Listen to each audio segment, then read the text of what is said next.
kerja sambil santai gitu ya. Kita pun sering-sering juga mengambil cuti, nggak pernah mau rugi jika jatah cuti kita belum diambil. Kita demikian gembira kalau kita bisa liburan. Sekarang semua orang sudah jenuh liburan. Semua orang sudah pengen bekerja. Semua orang sudah nggak tahu lagi mau ngapain. Jadi sesuatunya terbalik. Dan percayalah, bekerja dari rumah itu nggak seindah yang dipikirkan Bapak Ibu.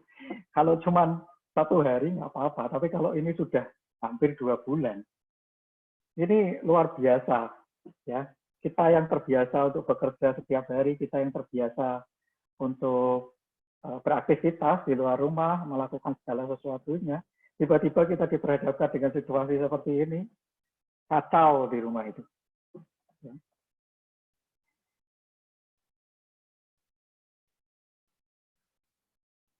Ya, itu intermezzonya sebelum kita memasuki materi, dan secara resmi saya berterima kasih atas Bapak Ibu semua, saudara-saudara semua yang sudah menyempatkan waktu untuk hadir sama-sama kita di dalam webinar ini.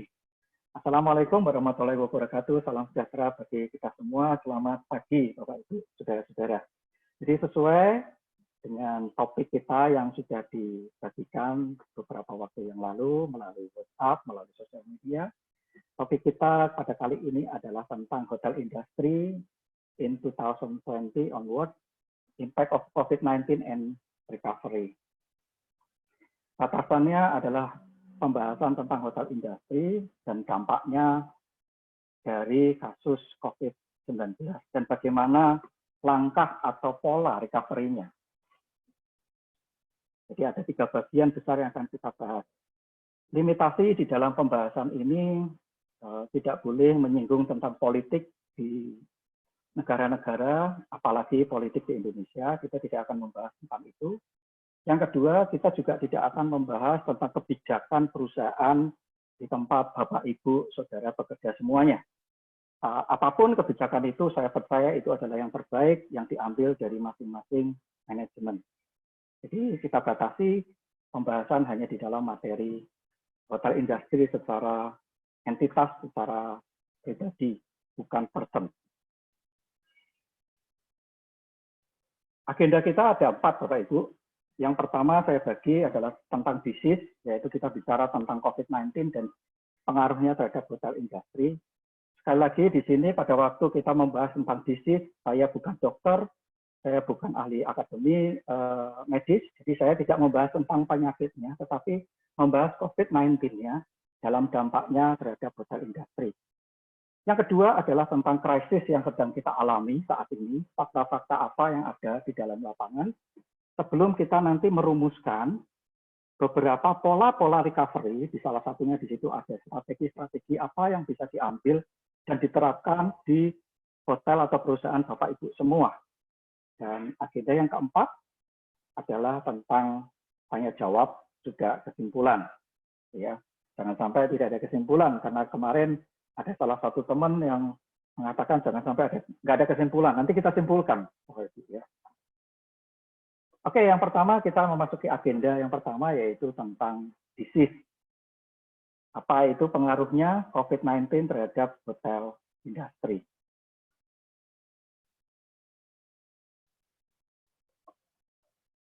Kita semua sudah sadar Bapak Ibu, kita semua sudah tahu apa itu COVID-19, bagaimana penularannya, bagaimana dampaknya, bagaimana perilakunya. Ya.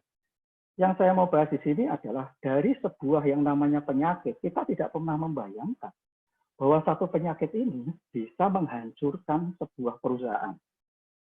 Satu penyakit ini bisa menghancurkan satu kota, satu provinsi, bahkan satu negara. Bisa membangkrutkan negara. Jadi disease ini sudah berdampak kepada depression yang saat ini sebagian besar kita alami. Memang belum semuanya. Tetapi lebih dari 50% sudah mengalami sebuah depression di dalam secara individu maupun secara perusahaan. Jangan sampai depression ini akan berubah menjadi distraction. Ini kita harus stop. kita semua harus bisa menghentikan, jangan sampai depression yang kita alami itu berujung kepada sebuah distraction. Artinya kehancuran di mana kita tidak bisa lagi nanti bangkit dari keterpurukan ini. Saya mengambil data dari gugus satuan COVID-19 bahwa kasus yang terkonfirmasi itu tertinggi terjadi pada tanggal 24 April. Sampai dengan hari Senin, saya ikuti, tidak ada penambahan kasus melebihi dari angka ini. Namun, trennya juga belum menurun. Trennya masih naik ke atas slightly.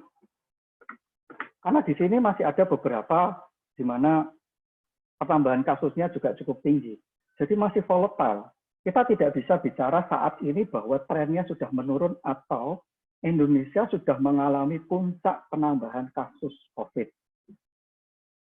Karena krisis ini diakibatkan oleh disease, oleh COVID-19, maka penyelesaian dari krisis ini pasti juga tergantung kepada selesainya COVID-19 di Indonesia.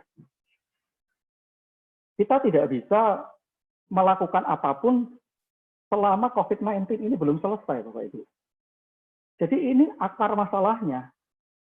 Kalau penambahan kasus ini semakin lama trennya akan semakin turun, maka itu kita bisa katakan bahwa Indonesia sudah mengalami titik puncak COVID di tanggal 24 April dan kemudian trennya turun. Tapi ini belum. Sementara ini belum. Kita belum bisa katakan itu.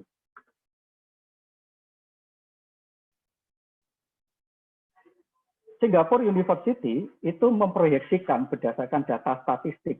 Kalau Bapak Ibu ikuti di dalam website-nya, dia akan berubah-ubah terus tergantung kepada jumlah penambahan kasus baru di negara kita. Jadi pada waktu ada kasus baru yang naik, maka akhir dari prediksi berakhirnya COVID itu akan terus mundur, Bapak Ibu.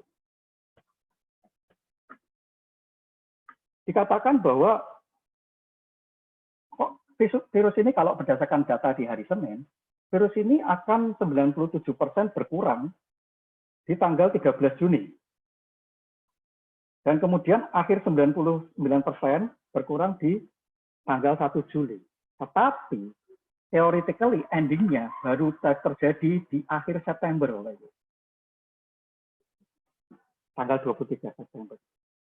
Prediksi ini bisa berubah kalau hari ini dan ke depan, penambahan kasus COVID di Indonesia trennya semakin turun, tidak melebihi angka 400 pasien atau 400 kasus baru setiap harinya. Mungkin ini bisa lebih cepat kalau itu yang terjadi.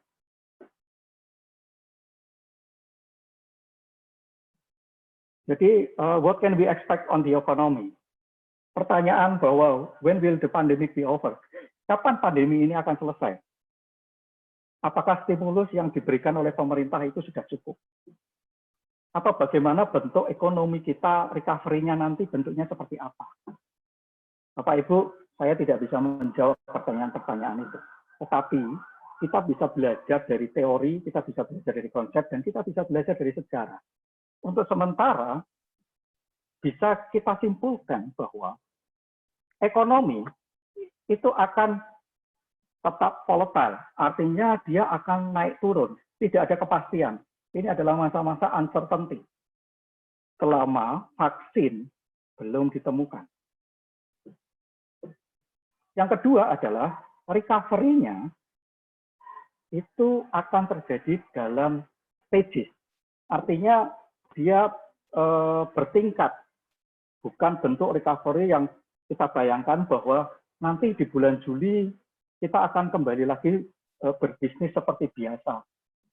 Kalau kita ngomong bahwa bulan Juli nanti kita akan bisnis as usual, no, it never happen.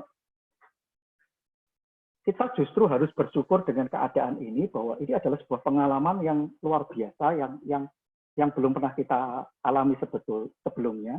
Dan pengalaman ini akan banyak menjadi pelajaran berharga untuk kita berkembang untuk kita merumuskan konsep-konsep, pola-pola bisnis model atau apapun itu yang kita bisa terapkan di industri kita masing-masing, di perusahaan kita masing-masing, menjadikan perusahaan kita menjadi lebih baik supaya tidak fragile seperti yang sekarang dialami.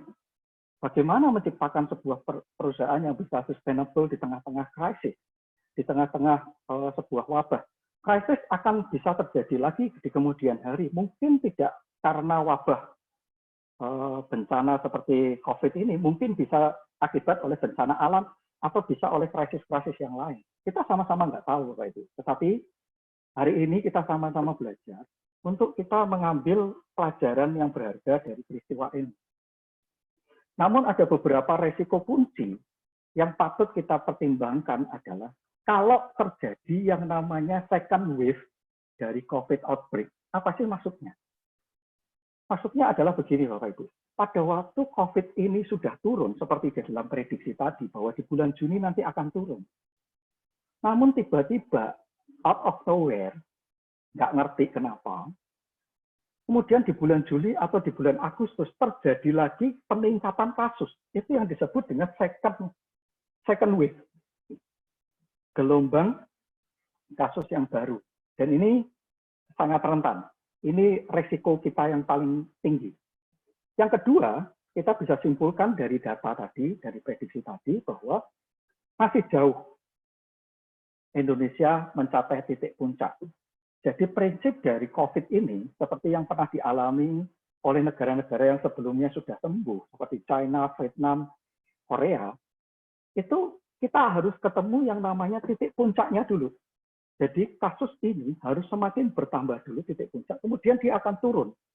Kuncinya adalah tidak ada penambahan kasus baru melebihi kasus yang sudah ada. Maka itu bisa kita prediksikan sudah mendekati selesai. Tetapi saat ini, kesimpulan sementaranya, kita masih jauh Bapak Ibu. Kalau kita berdasarkan pada tanggal 5 Mei ini, masih jauh dari titik puncaknya. Kita masuk kepada agenda yang kedua, yaitu krisis. IMF memberikan laporan di dalam presentasinya, dan judul bukunya, judul laporannya dikasih nama The Great Lockdown. Kenapa disebut dengan The Great Lockdown? Tahun 1930 pernah terjadi The Great Depression. Nanti kita akan bandingkan apa perbedaan-perbedaan dari masing-masing. Indonesia sendiri pernah mengalami krisis selama saya hidup, saya alami ada 2 kali. Ini adalah krisis yang ketiga. Nah, judul pada krisis kali ini adalah The Great Lockdown karena banyak negara yang menutup dirinya, mengisolasi dirinya sendiri. Jadi ini bukan cuma satu, Bapak Ibu. Hampir 300 negara itu tutup. Makanya dikasih judul The Great Lockdown. IMF melaporkan dan meramalkan bahwa pada tahun 2020, pertumbuhan GDP dunia itu minus 3%. Dari yang tahun 2019 adalah surplus 2,9, tahun 2020 minus 3%. Tetapi 2021 ada sebuah harapan, dia prediksikan naik 5,8%. Secara dunia, kita akan lihat masing-masing daerah, masing-masing wilayah, bahwa kalau kita lihat di benua Amerika, Eropa, Timur Tengah, Latin, Sahara Afrika, semuanya berada dalam posisi minus di tahun 2020, Bapak Ibu. Apa gunanya ini kita tahu untuk industri kita? Sederhananya begini, kalau negara-negara ini berada dalam GDP minus, kita tidak bisa mengharapkan inbound tourism di tahun 2020.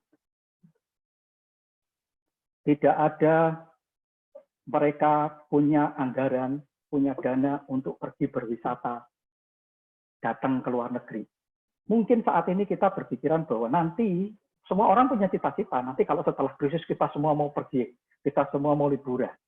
Orang-orang di luar sana, orang Australia, orang Amerika, orang Eropa juga punya pikiran yang sama. Masalahnya adalah kapan krisis ini selesai. Dan apakah pada waktu selesai kita mempunyai kekuatan untuk pergi berlibur.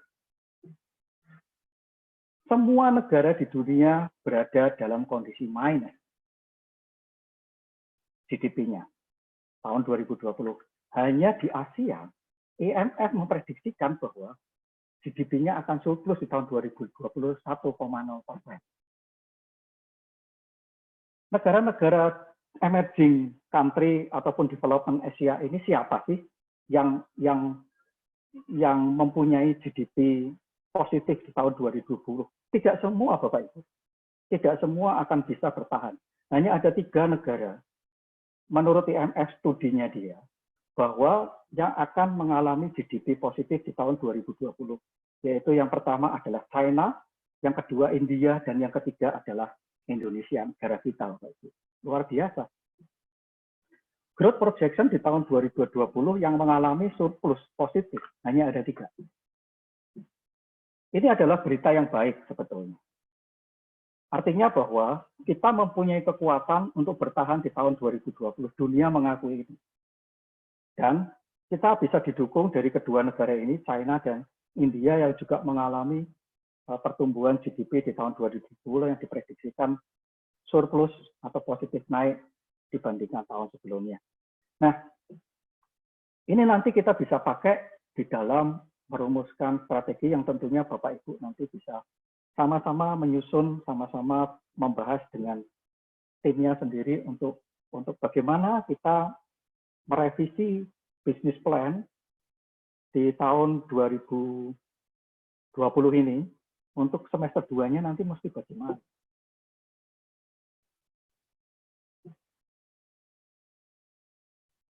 Kalau kita melihat pengalaman krisis yang ada di Indonesia, Bapak Ibu, tentunya saya hanya berbagi kepada pengalaman yang pernah saya alami.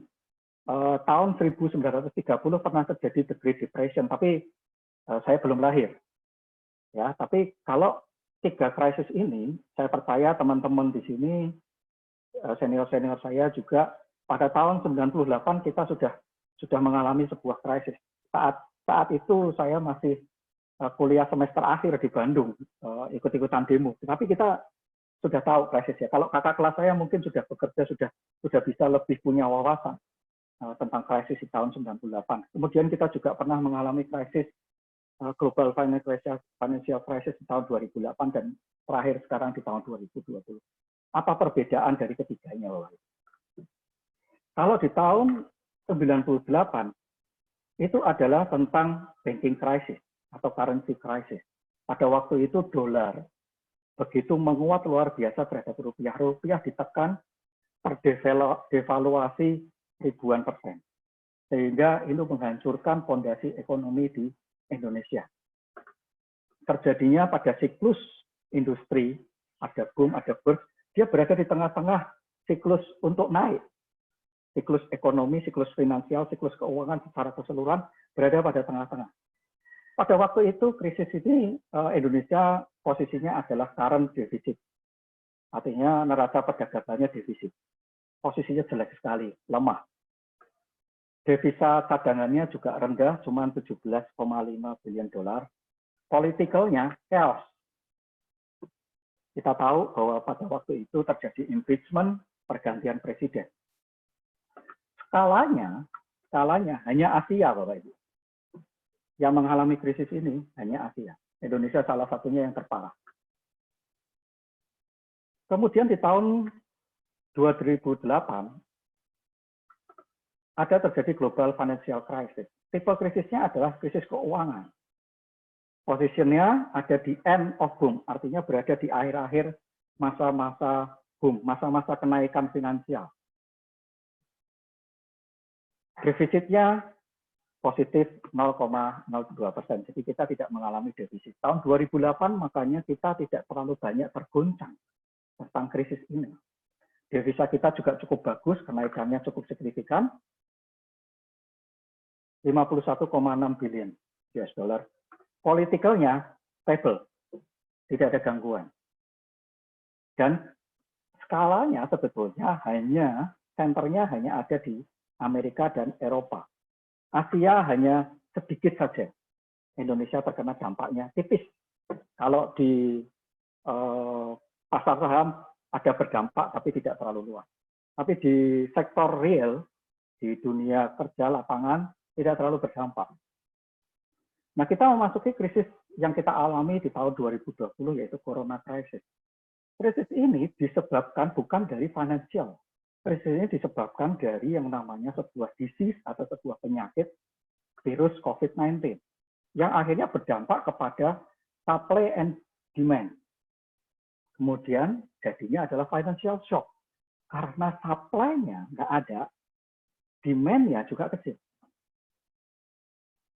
Saya membahas tentang industri keseluruhan. Kalau di industri Indonesia, di hotel industri, supply-nya kita ada, banyak.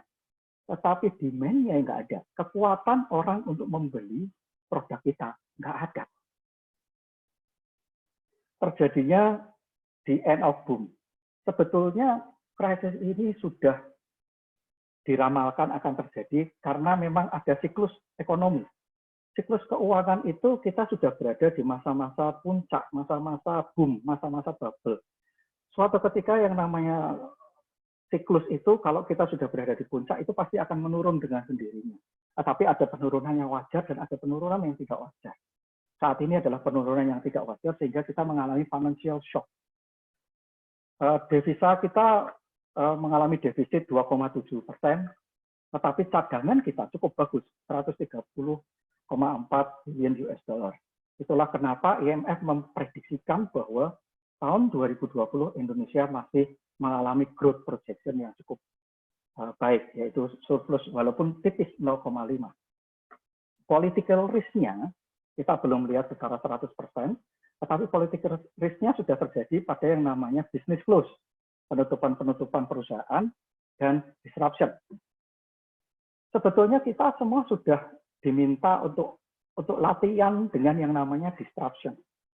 2-3 tahun yang lalu kita sudah banyak didengung-dengungkan tentang yang namanya Industrial Revolution 4.0. Bicara tentang yang namanya disruption. Bicara tentang yang namanya betapa dunia bisa berubah cara berbisnisnya oleh karena ada hal-hal yang baru terjadi di dalam orang bekerja atau orang berusaha. Tetapi ternyata dengung-dengung selama yang sudah digembur-gemburkan 2-3 tahun belakangan dari tahun 2017, 18, 19 ini tidak terlalu banyak dibahas, tidak terlalu banyak di take note sebetulnya. Kita tidak banyak yang berubah untuk menyesuaikan diri terhadap yang namanya revolusi industri 4.0. Kita tidak banyak berubah untuk mendigitalisasi proses kita. Kita masih berjalan seperti biasa, Bapak Ibu. Suka atau tidak suka, diakui atau tidak diakui. Tidak ada perubahan yang signifikan di dalam proses bisnis, di dalam hotel industri pada masa-masa tahun 17 sampai dengan 19. Padahal semua orang sudah mendengung-dengungkan tentang yang namanya revolusi industri 4.0. Saat ini Bapak Ibu, kita dipaksa. Sekali lagi kita dipaksa oleh yang namanya COVID-19 untuk berubah. Mau nggak mau sebetulnya nanti setelah COVID ini selesai, kita mengalami disruption. Kita mengalami sebuah perubahan proses bisnis. Ini yang perlu dirumuskan. Skalanya adalah global, Bapak Ibu. Ini yang berbeda dari 2 krisis yang sebelumnya. Mengalami sebuah skala yang global, dan ini sulitnya kita untuk recovery-nya akan menjadi panjang. Path to recovery, pola pemulihan kita akan berlangsung dalam stages. Kita tidak bisa berharap bahwa itu akan we will back to normal again on July. No. Even though in December, kita mungkin tidak bisa harapkan. Atau bahkan tahun 2021 kita bisa harapkan bahwa nanti ini pasti akan kembali normal. Tidak, Bapak Ibu. Tidak ada yang kembali normal. Kita semua harus berubah. Dan bersiap-siaplah bahwa global economic recession itu akan datang. Saat ini yang dibutuhkan adalah sebuah strategi bagi para pemimpin perusahaan. Saya percaya di sini adalah GM hebat semua untuk merumuskan bagaimana how to survive. Step by step, Bapak Ibu. Pikirkan dulu how to survive through the year of 2020. Resesi ini akan panjang. Jangan pernah berharap bahwa Juli kita akan bisa menerima tamu seperti pada waktu tahun lalu. Itu never happen. Jadi kita mesti persiapkan sebuah strategi untuk survive di tahun 2020. Dan kemudian menyiapkan bisnis plan yang terbaik untuk tahun 2021. Menghadapi sebuah digitalisasi, menghadapi sebuah disrupsi, menghadapi sebuah new normality yang masih kita raba-raba. Supaya kita nanti tahun 2021 juga bisa sehat. Tetapi yang pertama rumuskanlah dulu bagaimana kita bisa bertahan sampai dengan Desember 2020. Impact di dalam industri ini sudah jelas, Ibu, diberitakan di banyak media bahwa ada 1.600-an hotel yang temporary close. Saya sebetulnya tidak suka menyatakan bahwa hotel yang close itu adalah yang bermasalah. Itu adalah persepsi yang keliru yang terjadi di dalam masyarakat. Temporary close itu adalah sebuah strategi yang diambil oleh manajemen perusahaan. Temporary close itu adalah keputusan GM dan operator maupun owner untuk menutup sementara itu adalah sebuah strategi. Memang ada beberapa hotel yang mengalami kekurangan cash flow dan kemudian tidak bisa bertahan. Ya, tetapi banyak juga yang memiliki cash flow yang baik, tetapi menutup sementara karena mereka pikir bahwa ini adalah strategi yang terbaik untuk bisa survive. Jadi temporary close itu adalah part of the strategy to survive. Hilangkan persepsi bahwa teman-teman yang hotelnya close itu pasti jelek. No, that's wrong. Ya, that's wrong assumption. Yang kedua adalah kalau ada yang buka saat ini, rata-rata semuanya adalah single digit occupancy rate. Beberapa malah almost zero, bahkan ada beberapa hari yang kita benar-benar 0%. Tetapi tahukah Bapak Ibu, bahwa yang namanya krisis ini, juga ada seseorang atau beberapa orang yang juga masih bisa survive. Yang ketiga, impact-nya adalah dalam berita 150.000 employee di dalam hotel industri kehilangan pekerjaannya. Ini tidak bisa didapatkan data secara spesifik, apakah kehilangan pekerjaan ini berarti PHK atau dirumahkan sementara, atau memang dia temporary close sehingga memang bekerja dari rumah. Tidak ada gambaran, tetapi ini adalah data yang waktu itu mungkin disubmit oleh hotel-hotel ke PHRI atau ke kementerian yang kemudian dikolek tanpa merumuskan atau membreakdown alasan-alasan spesifiknya. Tapi prinsipnya ada 150.000 orang yang tidak bekerja pada waktu itu. Nah sekarang kita bicara kepada poin atau inti dari webinar ini adalah how to know the path of recovery. Bagaimana kita bisa tahu recovery-nya nanti kita harus ngapain. Pada waktu kita back to business, kita harus apa? Apa yang harus kita lakukan? Saya tidak bisa memberitahukan itu kepada Bapak Ibu semua, karena masalah dalam setiap hotel akan berbeda. Tetapi kita bisa bicara dan kita bisa diskusi beberapa konsep yang akan terjadi kalau kita tahu faktanya, tentunya kita bisa mengerti apa yang harus kita lakukan. Ada ada 4 model recovery Bapak Ibu. Ini adalah sebuah konsep yang diaplikasikan juga, yang saya cari aplikasinya di dalam kenyataan atau di dalam sebuah histori. Jadi pasti recovery-nya akan terjadi seperti ini. Tetapi yang mana saya tidak tahu. Kalau pendapat pribadi saya bisa kasih tahu, mungkin nanti di dalam diskusi. Tetapi saya akan berikan bahwa ada 4 konsep recovery yang akan bisa terjadi setelah masa krisis ini selesai. Artinya setelah masa COVID-19 ini selesai. Jadi penyakitnya selesai, baru kita masuk kepada yang namanya recovery. Penyebarannya tidak ada lagi, kasus positifnya, penambahan kasusnya sudah tidak ada lagi, maka baru kita mengalami proses recovery. Nah, ada 4 model recovery Bapak Ibu. Yang pertama adalah yang paling cepat itu adalah V-shape recovery. V-shape recovery ini pernah terjadi di China pada waktu mereka terkena epidemi SARS. Saat itu SARS hanya ada di China, tidak menyebar ke seluruh dunia. Dan di sini ada 5 kota yang sebagai sampling tentang bagaimana epidemi ini selesai di dalam hotel industri. STR itu sudah memberikan datanya. SARS pertama kali ditemukan pada tanggal 12 Maret 2003. Ya, kemudian ada travel restriction 3 bulan setelahnya, dan pada 5 Juli 2003 baru diberitahukan itu sudah dapat ditangani dengan baik SARS-nya. Artinya pada waktu bulan Juli, SARS sudah dinyatakan selesai. Jadi ada bulan April, Mei, Juni, Juli. Ada 4 bulan di mana masa SARS ini diselesaikan. Penyakitnya ketemu, penyakitnya tahu obatnya, penyebarannya bisa dikendalikan, tidak ada penambahan positif lagi. Tetapi Bapak Ibu perhatikan bahwa bisnis recovery-nya terjadi setelah 6 bulan dari kasus pertama kali ditemukan ada di bulan Maret. Mereka baru bisa mencapai bisnis kembali seperti bulan Maret itu di bulan September.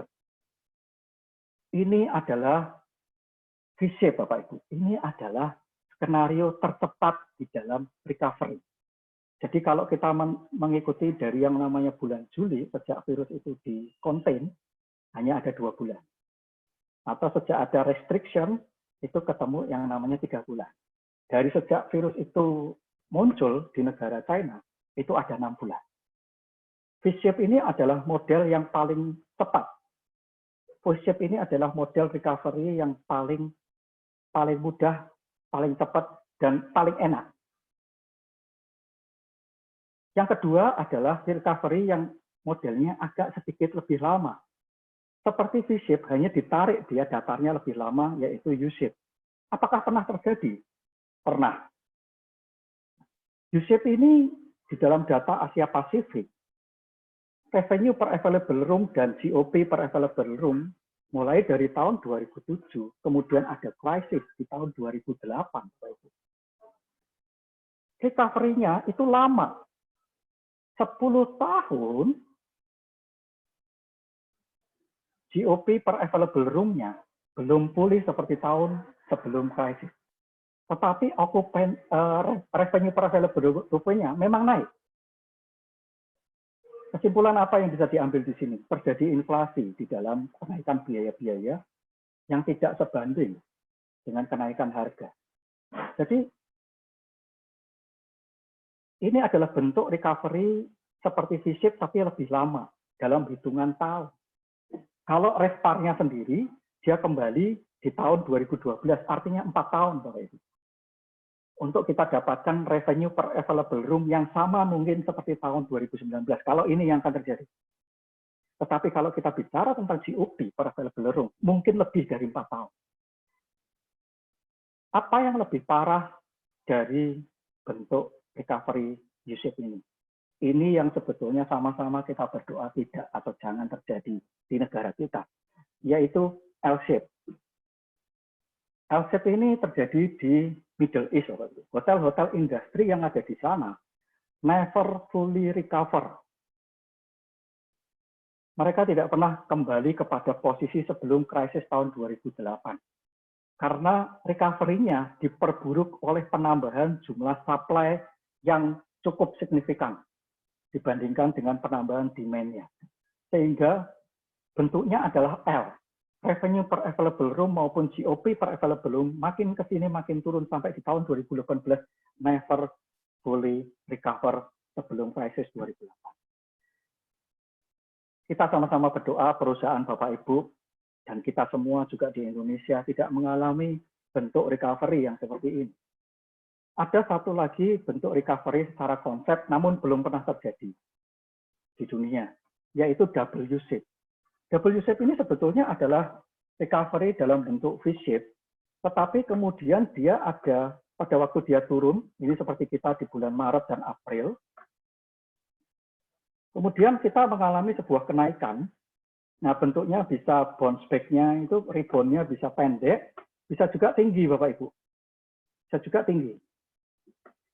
Kemudian terjadi lagi yang namanya second break. Ini yang namanya second wave. Second wave crisis.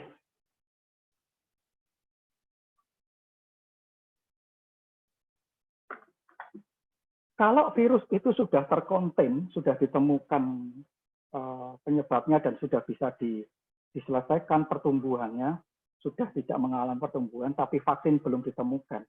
Dan kemudian terjadi lagi kasus yang muncul, seperti kayak di China atau mungkin di negara lain, tiba-tiba terjadi second wave.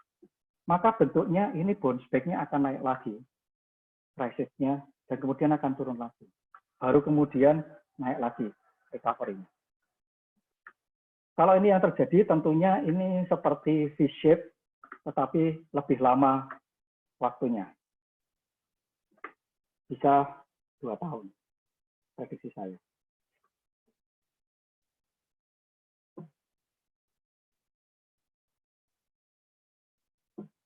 Kapan kita bisa berharap bahwa hotel industri atau hotel kita, perusahaan kita bisa kembali seperti pencapaian di tahun 2019? Tahun 2019 saya rasa cukup baik, beberapa teman-teman juga sudah mencapai atau bahkan over dari budget. STR memproyeksikan Bapak Ibu bahwa recovery memang akan terjadi. Mulai kita menginjak tahun 2021, recovery akan terjadi. Baik secara okupansi, average daily rate maupun revenue per available room, itu akan terjadi recovery di tahun 2021.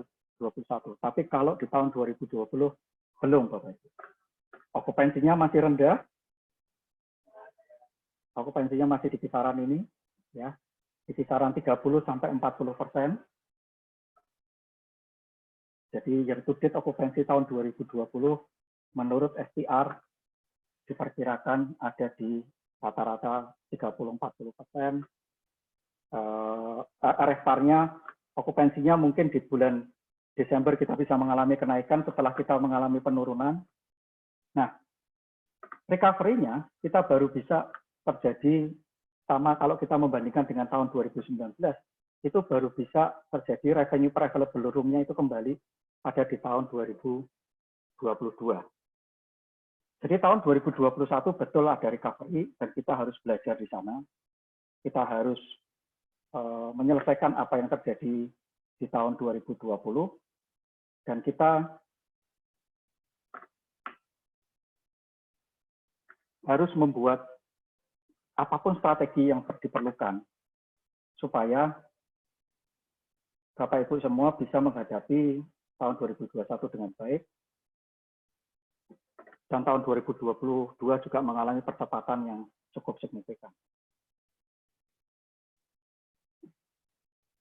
Pada tahun 2020 ada proyek-proyek pembangunan hotel yang ditunda, Bapak Ibu. Dari negara-negara ASEAN, Indonesia adalah jumlah yang terbanyak pada tahun 2020. STR mencatat ada 18.000 kamar yang akan dibuka di tahun ini. Tapi oleh karena krisis, 49%-nya itu ditunda. Saya tidak tahu apakah ditunda sampai tahun 2022 atau lebih kemudian. Berita baiknya adalah bahwa masyarakat atau dunia bisnis masih optimis dengan hotel industri. Buktinya masih banyak hotel-hotel yang akan dibuka, memberikan banyak sekali kesempatan untuk berusaha kepada kita semua. Siapa yang akan memimpin recovery nanti pada waktu tahun 2021? Kalau berdasarkan apa yang sudah pernah terjadi di China,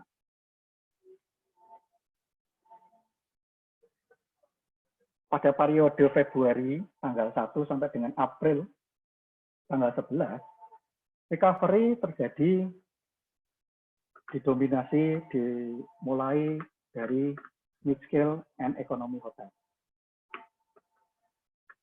Mereka bisa mengembalikan okupansi yang terpuruk dari 10%-an atau 15%, bisa kembali ke angka 50, bahkan sampai kepada 60%. China adalah bentuk recovery V-shape, Bapak Ibu. Apakah kita bisa seperti China yang recovery-nya bentuknya V-shape? Saya rasa kita semua punya jawabannya.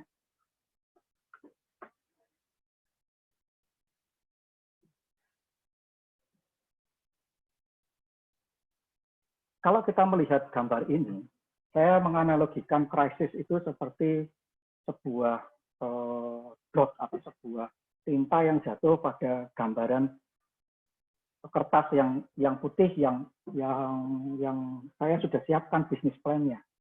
Kita sudah membuat bisnis plan, tapi tiba-tiba ada noda yang jatuh di dalam rencana kita, itu seperti dot kecil. Memang ada sebagian orang yang melihat bahwa ini adalah gambar lingkaran warna hitam, tetapi ada sebagian juga yang mengatakan bahwa ini adalah kertas putih yang besar. Nah, memang hukum Pareto 80-20 itu berlaku dalam segala bidang, Bapak Ibu. Ada orang-orang yang kalau saya tanya tentang krisis ini bagaimana, jawabannya gimana ntar lah. Kalau orang sudah bilang kumaha engke. Ada juga yang ngomong bahwa pada waktu saya tanya, krisis ini gimana? Oh iya, ntar gimana ya? Orang sudah bilang juga, kayak kumaha ya. Saya percaya bahwa Bapak Ibu di tempat ini termasuk ke dalam 20% yang berpikir bahwa nanti bagaimana. Bukan kita saat ini bicara tentang gimana nanti deh. Nah, kita harus melihat krisis ini dalam perspektif yang berbeda. Jangan kita bicara bahwa krisis ini adalah sebuah akhir dari segalanya. Dan jangan kita bicara bahwa kita tidak bisa bangkit lagi dari krisis ini di kemudian hari. Kita justru pikirkan nanti bagaimana. Karena krisis di dalam bahasa China, itu saya suka, itu disebut dengan kata weiji. Ada dua kata, weiji. Dan masing-masing punya artinya bahwa W itu memang danger, tetapi G itu adalah opportunity. Bahwa di tengah-tengah krisis, itu bukan hanya ada musibah, tetapi juga ada opportunity. Kalau saya bilang yang namanya setiap krisis itu adalah zero sum game. Ini kalau menurut ilmu orang barat, kalau ini adalah ilmu orang timur. Menurut ilmu orang barat itu adalah zero sum game. Artinya begini, kalau ada orang yang kehilangan di satu tempat, maka ada orang juga yang bertambah di lain tempat. Itu adalah zero sum game. Perpindahan uang itu hanya bergeser dari satu tempat ke tempat yang lain. Kalau ada orang yang berkurang, maka ada yang bertambah. Jadi sebetulnya jumlahnya tetap. Nah, saya berbicara dengan beberapa teman juga selama masa krisis ini, dan saya cukup surprise dengan beberapa jawaban yang saya tahu itu adalah sebuah jawaban-jawaban yang jujur. Saya bicara dengan salah satu teman yang mengelola hotel-hotel yang ada di Grand Suri. Dia ngomong bahwa yang di Sumatera, saya tidak tahu, mungkin di sini ada teman saya juga. Di Sumatera itu Pak, okupansinya itu masih di 15-20% bulan April. Dan kita masih running di GOP yang positif, artinya tidak minus bulan April. Wow, luar biasa. Saya semua hotelnya minus semua, karena kebetulan cuma ada di hotel di Pulau Jawa. Tapi yang lebih mengagetkan lagi adalah, saya tanya pada salah satu teman, yang beliau adalah GM di sana, di grup Asana, yang ada di kota Semarang. Dia ngomong bahwa selama bulan April ini, kita closing month to date okupansi di 33%, Pak. Dan kita masih bisa bayar gaji pegawai 100%, kita masih bisa bayar PLN, dan GOP kita masih surplus. Wow, luar biasa. Dan kemarin di bulan Mei saya juga mendapatkan berita dari salah satu teman di Gavam Banjarbaru di Banjarmasin yang mendapatkan pesanan ribuan untuk buka puasa. Artinya bahwa Bapak Ibu, di tengah-tengah krisis, tidak semua mengalami kesulitan. Ada opportunity. Kita perlu bertahan sampai dengan akhir tahun 2020. Perlu mencari sebuah cara. Itu adalah strategi yang harus dirumuskan di tahun ini segera. Terutama untuk menghadapi nanti di bulan Juli sampai dengan bulan Desember di semester kedua di tahun 2020. Sudah terlambat mungkin untuk kita memulai di bulan Mei ini. Tetapi tidak terlambat kalau kita mulai merumuskan sekarang dan bulan Juni nanti atau bulan ke depan di semester 2 kita mesti bagaimana. Recovery tentunya tidak bisa asal dirumuskan. Buang semua pengalaman membuat bisnis plan dengan segala hormat tanpa saya merendahkan, tapi pengalaman puluhan tahun membuat bisnis plan tidak bisa dipakai lagi. Kita tidak bisa lagi meng-copy paste atau hanya merubah sedikit-sedikit bisnis plan di tahun 2020, bahkan bisnis plan di tahun 2021. Itu semua nggak berlaku.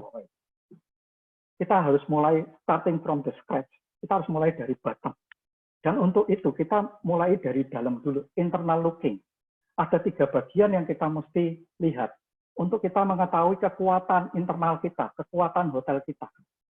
Sebelum kita bisa merumuskan, hati-hati. Karena jangan sampai kita membuat strategi yang kita tidak bisa lakukan. Itu semua strategi yang tidak sesuai dengan kemampuan kita. Kita harus ukur kemampuan kita dulu. Yang pertama adalah kalau kita melihat dari income statement. Kita bicara di sini sebetulnya adalah cost management strategy. Lebih tepatnya, karena sebetulnya kalau revenue tahun 2020 belum bisa diharapkan. Kita bisa mencari, tetapi tentunya itu nanti faktor yang lain. Fokus saja di cost management strategi dulu. Tetapi di sini ada 4 kuadran yang nanti Bapak Ibu bisa lihat kira-kira hotel saya ada terletak di kuadran yang mana ya. Kalau kita kasih nama ini kuadran 1, kuadran 2, kuadran 3, dan kuadran 4. Silakan nanti disimpulkan sendiri. Sumbu X adalah revenue dan sumbu Y adalah tentang cost, baik itu cost of sale maupun OPEX, operational expense. Kalau revenue-nya positif dan cost-nya kecil, maka hotel Bapak Ibu berada pada kuadran 1. Saya bilang continue aja dengan whatever yang sedang dilakukan. Karena ada great demand di tempat Bapak Ibu. Revenue-nya ada. Push sales, itu strateginya. Seperti tadi salah satu teman yang masih bisa okupansinya 33%. Atau bahkan salah satu teman ini yang ada di Jawa Tengah, yang hotelnya dipakai oleh pemerintah provinsi, maka ya otomatis hotelnya full house, full occupancy. Nah di situ continue aja sudah. Silakan jalan dengan apa yang sudah berjalan sekarang. Kecil kok cost-nya, tidak ada masalah. Kalau revenue-nya tinggi, tetapi cost-nya juga tinggi, maka Bapak Ibu masuk di kuadran yang kedua. Bahwa masuk ke cautious. Artinya kalau di sebuah daerah, banyak yang menawarkan. Kemarin ada permintaan dari kepala daerah, hotel-hotel mana yang mau dipakai untuk tempat karantina bagi pemudik atau bagi tenaga medis. Kalau saya tidak salah ingat, ada 7 hotel yang menawarkan diri. Di sini bicara tentang tough competition. Artinya bagaimana memperebutkan pasar yang ada, yang jumlahnya sebetulnya tetap, untuk kita bisa sama-sama survive. Dan ini lelangnya tertutup Bapak Ibu, jadi kita tidak bisa berkompetisi secara terbuka, karena hanya submit berapa jumlah kamar yang tersedia maupun harganya. Keputusan semua ada di kepala daerah masing-masing. Kita berada pada kuadran yang kedua. Nah, kuadran yang ketiga, ini adalah kuadran yang paling sial Bapak Ibu. Kalau secara income statement di bulan April ini, revenue kita kecil, ya, kurang dari 100 juta. Terus, cost-nya tinggi, cost of sale maupun operational cost-nya besar. Maka strategi yang diambil adalah cut down. Kita ambil yang namanya dormant strategi, yaitu tutup sementara. Kalau kita prediksikan revenue-nya nggak ada dan cost-nya gede. Makanya ini tadi saya katakan bahwa tutup sementara itu adalah sebuah strategi. Belum tentu menggambarkan tentang kondisi keuangan perusahaan itu. Ini baru bicara income statement yang terjadi di bulan itu. Kalau di bulan April ini, ada beberapa teman-teman yang mengambil ini. Tetapi perlu diingat bahwa harus menggunakan daily strategi juga. Artinya tidak bisa kita bicara, kita ramalkan bahwa nanti kita akan buka lagi bulan ini atau tanggal sekian. Itu sangat riskan. Karena kita tidak tahu kapan virus ini selesai. Boleh kita mempunyai sebuah draft, boleh kita mempunyai sebuah plan. Tetapi ingat, plan ini pun kita fragile, semuanya bisa dirontokkan. Nggak ada satupun manusia yang tahu. Yang keempat adalah kuadran kalkulit. Coba berhitung kembali. Wait and see. Ada yang memutuskan untuk membuka. Kalau cost of sale-nya kecil, operasional expense-nya kecil, Bapak Ibu bisa tetap membuka perusahaan. Wait and see. Sambil mereview kebijakannya weekly. Kira-kira kita mau full operation lagi bagaimana? Half operation bagaimana? Kapan kita mulai naik? Kapan kita tetap bertahan? Jadi, kalau kita melihat kepada income statement yang terjadi di bulan Maret dan April, Bapak Ibu bisa merumuskan strategi-strategi sesuai dengan kebutuhan, sesuai dengan kemampuan hotel masing-masing berdasarkan income statement. Yang kedua, kalau kita melihat yang namanya balance sheet, nah ini penting Bapak Ibu. Kita bicara tentang yang namanya cash and debt fragility. Banyak dari kita yang mengalami masalah karena posisi balance sheet-nya fragile. Apa itu fragile? Fragile itu terjadi pada waktu debt to equity ratio itu lebih besar dari industry average sebesar 25%. Jadi kalau posisi hutang, hotel maksudnya, posisi hutang kita lebih besar daripada equity kita, itu pasti fragile. Tapi kita nggak tahu industri average-nya berapa. Mungkin 30% capital, 70% debt. Itu pun kalau kita berada di posisi itu, saya bisa katakan 3 bulan ini kita nggak akan bisa lalui kalau kondisinya seperti itu. Tetapi kalau kita bermain konservatif, mungkin 50-50, atau mungkin modal sendirinya 70% dan 30%-nya debt, Bapak Ibu masih bisa survive sampai akhir tahun ini. Tetapi itu semua memang bukan kewenangan kita, saya tahu, dan itu semua bukan berada di dalam ranah kita. Tetapi kita mesti menyadari, sebagai general manager, sebagai pimpinan perusahaan, kita mesti menyadari kondisi perusahaan kita dan bagaimana kita melakukan langkah-langkah yang sesuai dengan kondisinya. Maksud saya itu, bukan saya mau menyinggung tentang yang namanya hutang. Enggak, itu bukan urusan kita, Bapak Ibu. Kita ini profesional, kita bukan pemilik hotelnya. Tetapi kita mesti sadar kondisi perusahaan dan kita mengambil kebijakan sesuai dengan itu. Kalau memang kita berada di dalam kuadran 1, maka Bapak Ibu berada di katastrofik, ini bencana sudah. Yang harus dilakukan apa? Cash accumulation. Bagaimana caranya mengumpulkan cash sudah. Inventory dikeluarkan semua, kalau perlu dijual. Collect AR sebanyak-banyaknya. Kalau perlu berikan diskon bagi mereka yang mau membayar. Supaya Bapak Ibu punya cash. Pada waktu saat ini, dalam posisi katastrofik, sangat penting untuk mengakumulasi cash. Terus overhaul, artinya rubah semua komposisi operational expense dan delete semua capital expense. Tidak ada capital expense selama tahun 2020. Operational expense harus dirubah ulang. Proses bisnis internalnya mesti disusun ulang kembali. Kalau kita berada di kuadran yang kedua, ini sedikit lebih baik karena cash equivalent-nya lebih bagus. Walaupun hutangnya besar, tapi cash equivalent besar. Ini kita berada kira-kira masih bisa bertahan sampai 3-6 bulan kalau kondisi seperti ini. Bagaimana caranya mempreserve cash? Artinya bahwa kurangi pembelanjaan capital maupun operational expense. Jadi bagaimana caranya supaya cash ini nggak keluar banyak, ditahan untuk cukup sampai berapa bulan. Kalau prediksi saya dengan kuadran kedua ini, kita bisa tahan sampai 3-6 bulan. Selama kondisinya sama seperti bulan April dan bulan Mei. Streamline organisasi, bagaimana menyusun ulang struktur organisasi, merampingkan lagi, dan bagaimana yang harus dilakukan untuk menyelamatkan perusahaan. Yang ketiga adalah kuadran casting. Kuadran casting ini cash equivalent-nya tinggi, tetapi gap-nya kecil. Ini enak, Bapak Ibu. Kita bisa akumulasi kas, jadi nambah aja kasnya. Tapi kita tetap melakukan inventory management, nggak usah terlalu banyak stok. Dan yang lebih terpenting adalah, jika di perusahaan Bapak Ibu berada di kuadran yang ketiga, maka bisa melakukan sebuah strategi yang namanya strategic acquisition. Apa itu? Strategic acquisition adalah sebuah langkah di mana perusahaan Bapak Ibu mengambil alih perusahaan lain.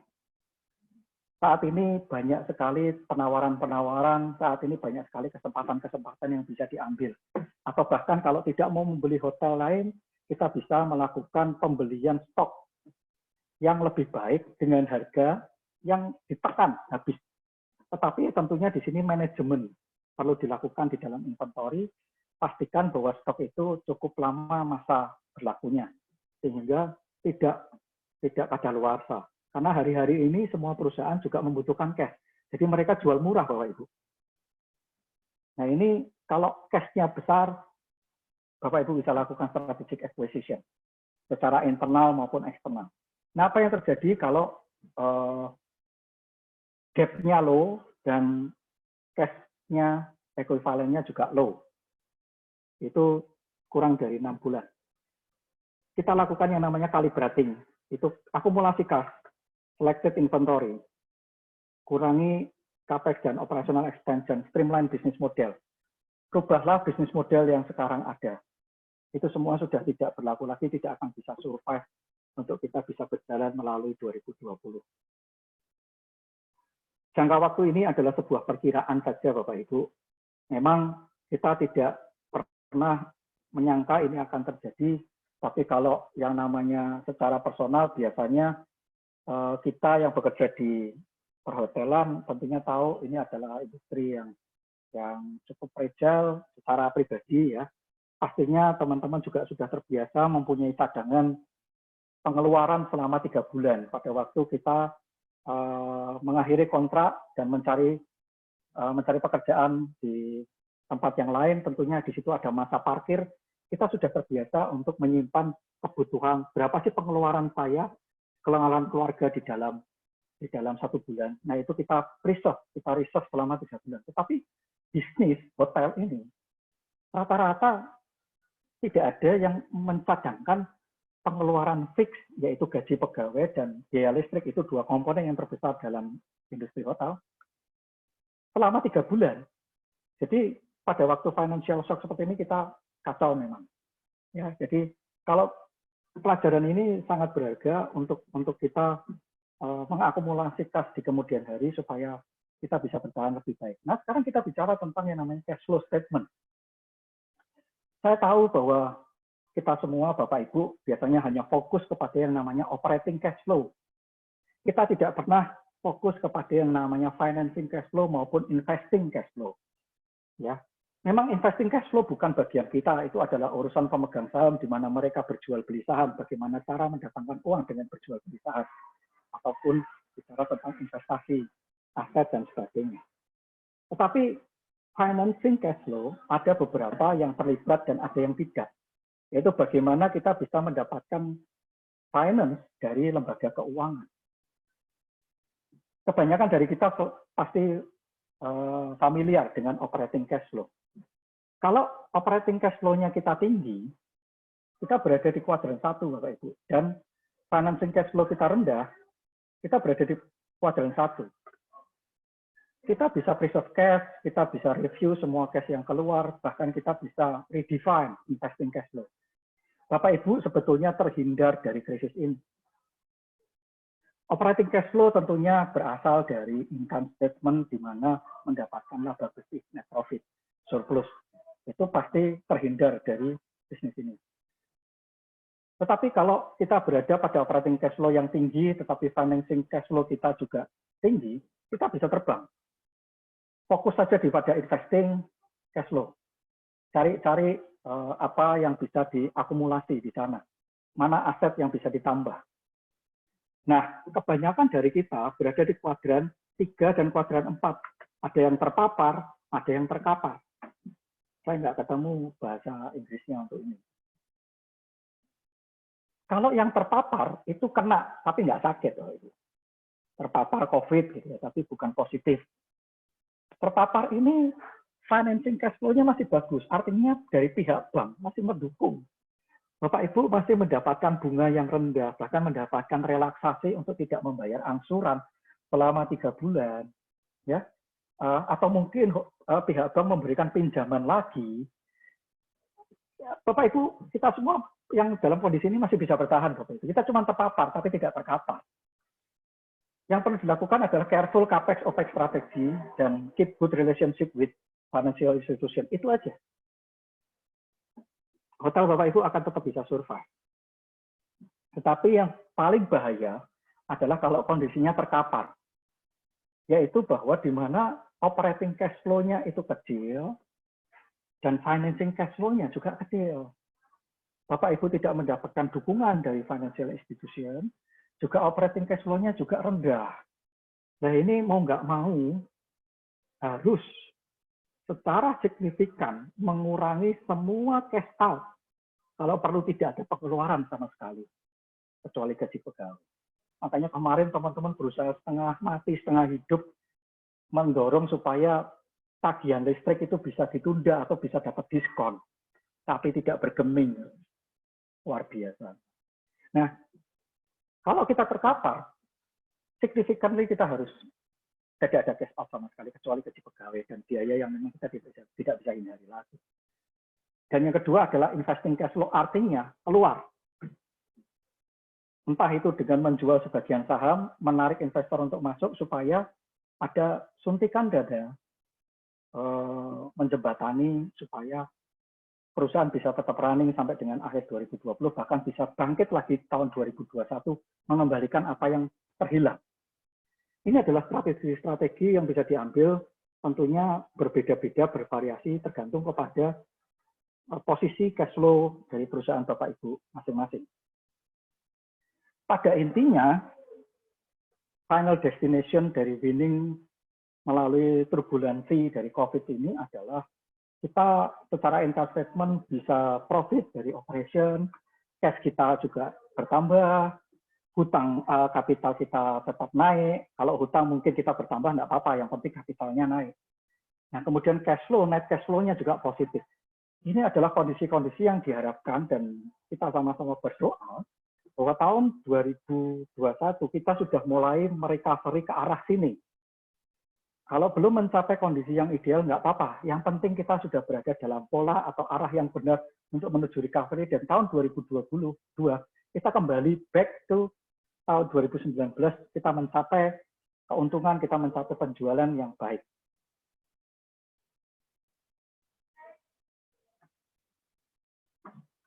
Secara garis besar, recovery strategi, saya bisa rumuskan begini, Bapak Ibu. COVID-19 ini harus dilawan dengan COVID juga. COVID dilawan sama COVID, Bapak Ibu. Nah, COVID ini apa strateginya? Yang pertama adalah collaboration. Saat ini bukan waktunya untuk kita berkompetisi. Kalau kita bisa berkolaborasi, mengapa harus berkompetisi, Bapak Ibu? Kalau kita bisa survive dan kita bisa melewati krisis ini, satu-satunya jalan adalah kita bergandengan tangan dengan teman-teman. Kolaborasi ini Bapak Ibu nggak usah pikir jauh-jauh. Saya mau berkolaborasi dengan abang saya yang non jauh di sana, yang ada di Maumere misalnya. Atau saya dengan teman saya yang ada di Sorong. Atau dengan teman saya yang ada di Aceh. Nggak bisa Bapak Ibu, itu bukan kolaborasi, terlalu jauh. Kita kolaborasi dengan teman-teman di hotel sekitar kita berada. Kolaborasinya seperti apa? Silahkan dipikirkan masing-masing. Apakah kita berbagi informasi tentang yang namanya secara jujur tentunya tentang jumlah tamu yang ada, sehingga kalau teman kita hotelnya penuh, kita bisa yielding, ini strategi yang umum. Atau kita bisa mulai berkolaborasi tentang bagaimana mungkin 2-3 hotel yang berdekatan bisa berbagi single kitchen supaya kita bisa menekan fixed expense. Saya melihat bahwa beberapa teman yang tadi bilang okupansi 33% itu adalah budget hotel. Budget hotel ini mempunyai operation expense yang rendah dan kecil. Mereka juga tidak punya sistem. Jadi pada waktu kondisi ekonomi normal, mungkin fixed expense itu pilihan yang lebih baik. Karena pada waktu kita bisa jualan, fixed expense makin kecil dan untung kita makin banyak. Tetapi pada waktu kondisi krisis, orang-orangnya bergerak dengan variable expense lebih diuntungkan, Bapak Ibu. Karena dia tidak tidak bergantung kepada fixed expense yang besar. Jadi mungkin bisa dipikirkan bagaimana kita bisa berbagi kitchen untuk sesama hotel yang berdekatan, atau apapun itu kita bisa berkolaborasi. Kalau bagi listrik rasanya nggak mungkin gitu ya, karena ini colokannya sama. Tetapi kalau ada tenaga kerja, mungkin kita bisa pikirkan bagaimana kita bisa berkolaborasi dengan baik supaya kita bisa menekan, atau sama-sama kita bekerja sama, bernegosiasi dengan supplier, dengan vendor pada waktu kita memesan barang dalam jumlah yang besar sehingga kita mendapatkan harga yang rendah, dan kemudian kita berbagi sendiri di sesama hotel yang berkolaborasi, itu mungkin lebih indah dan lebih manis. Untuk kita sama-sama win-win solution. Kita sama-sama mendapatkan harga yang murah dan tentunya bisa menekan expense kita masing-masing. Yang pertama adalah collaboration. Kemudian dilanjutkan dengan operation. Operation Bapak Ibu harus mulai pikirkan bagaimana proses bisnis yang baru setelah COVID ini selesai. Kalau kita kembali kepada proses bisnis seperti pada waktu sebelum COVID, saya rasa itu adalah kesalahan yang fatal. Saat ini saja, teman-teman kita, staf kita, melakukan sesuatunya berbeda. Room attendant melakukan make up room dengan cara yang berbeda. Room service melakukan cara yang berbeda. Semua bekerja dengan cara yang berbeda. Perlu dipikirkan, sales juga harus sama. Bagaimana caranya melakukan kegiatan sales dengan cara yang berbeda. Semua operation harus dipikirkan dengan cara yang berbeda. Yang ketiga adalah venture. Venture model atau bisnis model ini yang harus dipikirkan, apakah kita mulai berpikir tentang yang namanya sharing ekonomi. Jadi kita mulai berpartner dengan restoran supaya kita tidak menanggung beban yang besar lagi. Mungkin yang punya mais besar, catering service-nya diserahkan kepada yang lain. Ada beberapa hotel yang sudah melakukan itu, atau bahkan restorannya di-outsource-kan, atau apapun itu. Yang terpenting adalah Bapak Ibu temukan bisnis model yang baru setelah krisis ini selesai. Yang keempat adalah innovation. Saya percaya teman-teman di sini sangat inovatif, bisa memikirkan kreasi-kreasi, bagaimana membuat produk-produk yang inovatif, bagaimana menciptakan value-value yang bisa nanti bermakna, bisa menyumbangkan pendapatan bagi hotel masing-masing. Dan yang terakhir, jangan lupa tentang development. Development kepada karyawan selaku ujung tombak kita, development pada produk-produk yang bisa kita jual juga. Selalu bergerak untuk maju, jangan pernah selesai, karena satu-satunya jalan kita bisa survive melalui ini, kita bisa recovery, kita bisa mengalahkan COVID-19, kalau kita juga menerapkan strategi COVID ini dengan baik. Apa sih kira-kira yang bisa recover pertama kali? Kalau tadi kita sudah melihat bahwa dunia semuanya berada dalam pertumbuhan GDP yang negatif tahun 2020, maka yang recovery pertama kali adalah domestic market. Slow and steady domestic market bisa diandalkan untuk merecovery hotel industry di tempat kita. Fokus kepada domestic market, Bapak Ibu. Yang kedua adalah local market weekend. Ini berdasarkan pengalaman di China, ekonomi dan mid-scale hotel yang akan menggrab segmen ini. Yang ketiga adalah corporate, tentu saja. Dan yang keempat adalah grup atau postpone event yang Bapak Ibu terima suratnya di bulan Maret ataupun di bulan April. Itu semua bisa di follow up untuk bisa kita bisa berjalan di dalam recovery dengan baik. Tapi pikirkan tentang domestic market. Sebelum saya tutup webinar ini, saya mau berbagi tentang tips yang saya sebut dengan 4P, tapi 4Ps ini bukan seperti 4Ps milik Philip Kotler, tetapi ini adalah 4P versi Indonesia yang kita mungkin secara pribadi maupun secara lebih tepatnya pribadi, kita bisa tips ini kita bisa pakai di dalam melalui krisis ini dengan baik. Yang pertama adalah positive attitude. Milikilah positive attitude untuk pemerintahan, untuk kepala daerah, untuk pemimpin-pemimpinmu, untuk ownermu, untuk GM-mu, untuk siapapun pemimpin-pemimpinmu, engkau harus memiliki positive attitude. Jangan pernah berpikir negatif. Mereka semua melakukan itu adalah mereka yang mereka pikir terbaik untuk kita semua. Jadi tidak ada sebuah pemikiran yang negatif, karena suatu pemikiran negatif bisa menghancurkan semuanya.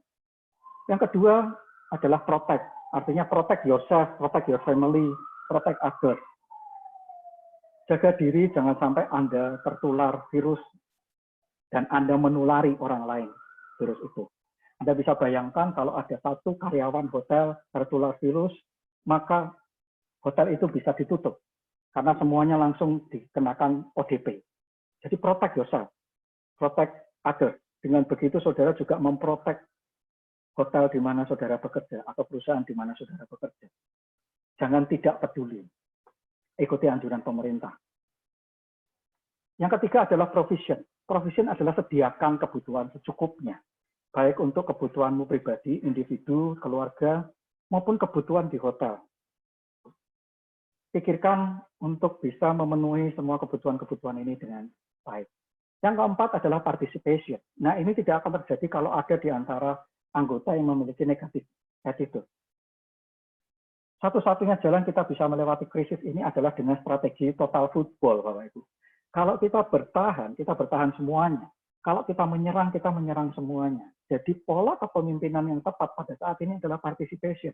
Artinya bersama-sama kita bekerja untuk bisa recovery lebih cepat.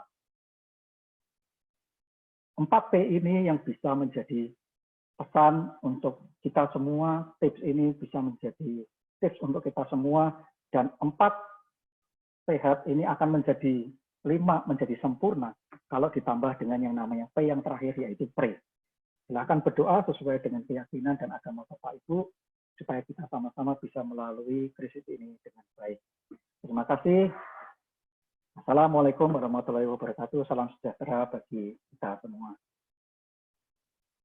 Saya kembalikan kepada admin untuk memimpin kalau memang ada pertanyaan.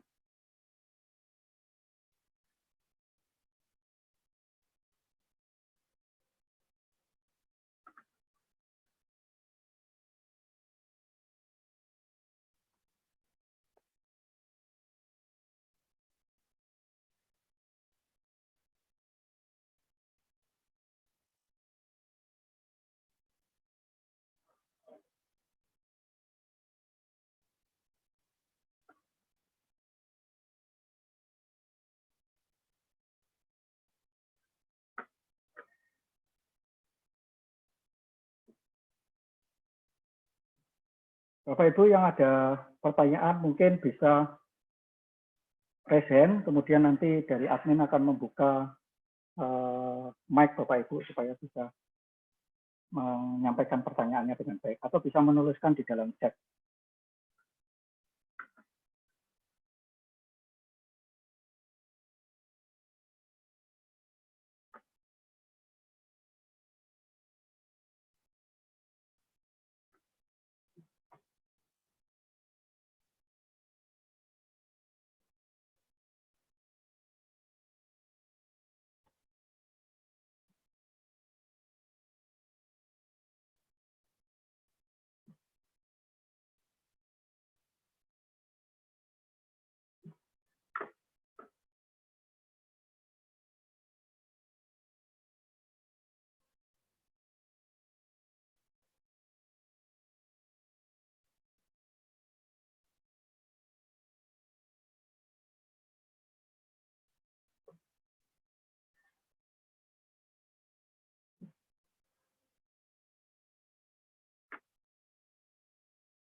Bapak Ibu jangan patah semangat, jangan patah arang.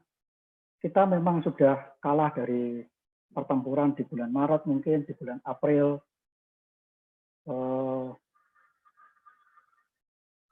juga mungkin di bulan Juni, bulan Mei. Tapi percayalah bahwa peperangan belum selesai, Bapak Ibu. Mari kita sama-sama menangkan peperangan di tahun 2020. Percayalah pertempuran kita boleh kalah 3 bulan, 4 bulan, tetapi peperangan tahun 2020 maksimalkan untuk kita bisa menang di sana. Monggo Bapak Ibu kalau ada yang mau ditanyakan atau ada yang mau memberikan pandangan, mungkin kalau tidak pertanyaan juga bisa memberikan pandangan untuk menyampaikan pada kita semua juga tidak apa-apa, karena di sini banyak orang-orang hebat yang bisa memberikan insight, paparan pada kita semua.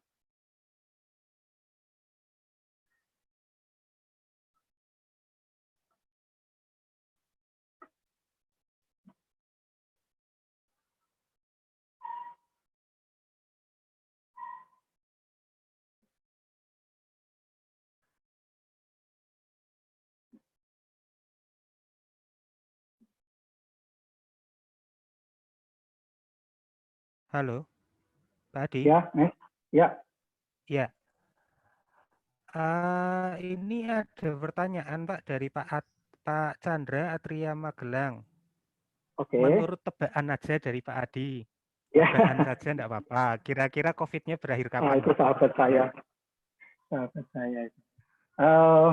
Kalau menurut pendapat saya Pak Chandra, COVID-nya memang berkurang, akan mencapai puncaknya di bulan Juni awal. Dari Juni awal itu akan terjadi turning point atau titik balik untuk kita turun. Recovery-nya tentunya baru dimulai pada pertengahan Juli atau akhir Juli. Kita mulai start untuk recovery. Tapi sekali lagi ini hanya prediksi ya, bisa salah, bisa tidak. Kalau melihat pada data di bulan Mei ini kok penurunannya belum ada yang signifikan, apalagi dengan kita ditambah orang mudik, ini orang pulang kampung, apapun istilahnya, penyebarannya semakin luas. Dan Indonesia ini wilayah yang sangat luas. Jadi akan ada perpindahan titik-titik sentra virus yang baru. Kalau dulu perbanyak mungkin Jakarta, mungkin nanti setelah Lebaran Jakarta akan turun, tetapi di tempat yang lain bisa jadi bertambah. Nah itu putaran virus ini akan belum selesai. Saya perkirakan puncaknya terjadi di awal Juni. Jadi akan mencapai penurunan di awal Juli. Tapi prediksi saya begini, pemerintah sepertinya tidak akan bisa tahan kalau ini berlama-lama. Jadi walaupun virus itu belum selesai sepenuhnya, tetapi mungkin bisa terkonten dengan baik atau bisa menurun, walaupun belum 100% selesai, sektor ekonomi akan dibuka. Dan saya perkirakan itu bulan Juli, pertengahan atau akhir. Mungkin gitu, Pak Chandra. Baik, Pak Chandra, semoga sudah terjawab pertanyaannya. Lalu ini ada lagi Pak dari Artin Bayu, faktor internal dan eksternal apa saja yang berpengaruh terhadap masa recovery industri perhotelan? Kebijakan SDM bagaimana?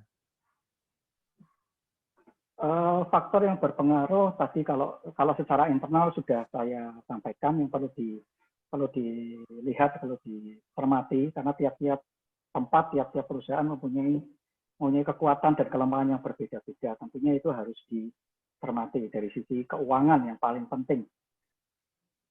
Yang kedua, kalau dari sisi eksternal, ya tentunya kebijakan pemerintah kapan kegiatan ekonomi bisa dimulai.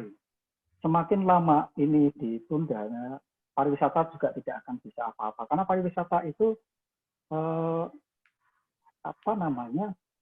sektor yang terintegrasi dengan kegiatan ekonomi secara keseluruhan.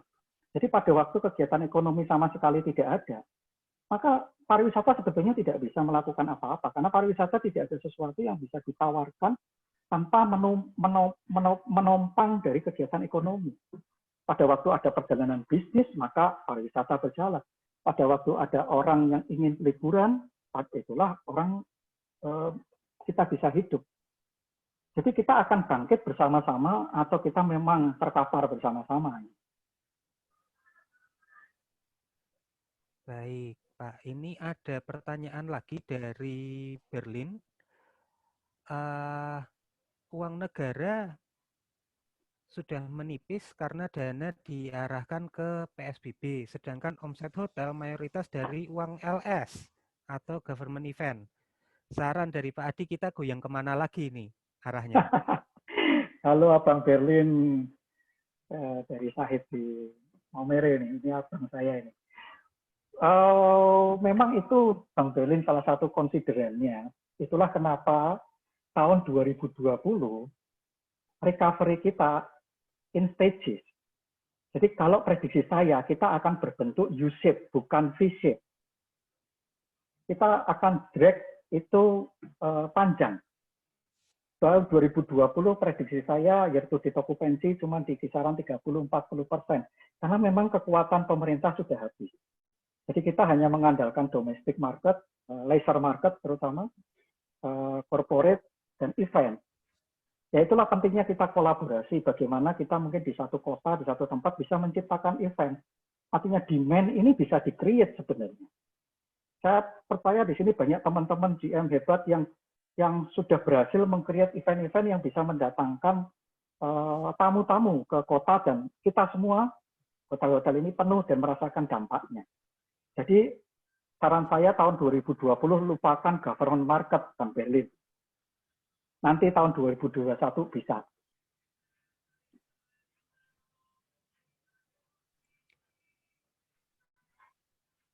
Oke, Pak. Mungkin yang lain? Ada lagi ini untuk hotel yang marketnya 90%-nya inbound. Ini ada pertanyaan dari Bu Siska David. Market kita inbound 90%. Saya dapat revenue dari mana ini? Sementara sudah masuk summer holiday, asing dan bandara dibatasi. Kira-kira gimana, Pak? Bu, mungkin bisa dipikirkan memang market yang lain. Coba switching kepada leisure market yang ada di domestik. Tentunya mungkin Ibu harus mulai berubah kepada yang namanya average daily rate-nya memang ya. Saya tahu karena kekuatan domestic market dengan inbound sangat berbeda. Tetapi bagi saya sedikit lebih baik untuk bisa menopang operasional hotel bertahan saja. Maka dari itu strategi tahun 2020 adalah how to survive. Tetapi begini, pada waktu bulan Juli kita sudah mulai dibuka, mungkin ada kesempatan Ibu menyasar pasar market China dan India. Dua negara ini GDP-nya positif, Bu, untuk tahun 2020. Tapi saya tidak berani meyakinkan apakah bisa mereka punya confident untuk bisa berani masuk, ataupun daerah tempat Ibu, kepala daerah tempat Ibu mengizinkan mereka untuk masuk, itu persoalan yang lain. Nah, jadi ada dua cara menurut saya, switching to leisure domestic, dan yang kedua adalah berharap pada China dan India market. Oke, ada lagi nih Pak, perkiraan Pak Adi, peran pemerintah daerah akan seberapa besar untuk membantu recovery, Pak? Sangat besar, sangat besar. Kalau kita ketemu pemerintah daerah yang memiliki ketakutan yang berlebihan, yang terus melockdown daerahnya, ya, apapun istilahnya lah, PSM, PSBB, lockdown, itu semuanya menyengsarakan industri pariwisata.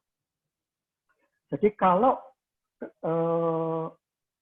kebijakan-kebijakan itu masih diteruskan after Juni, maka semua prediksi ini bisa hilang.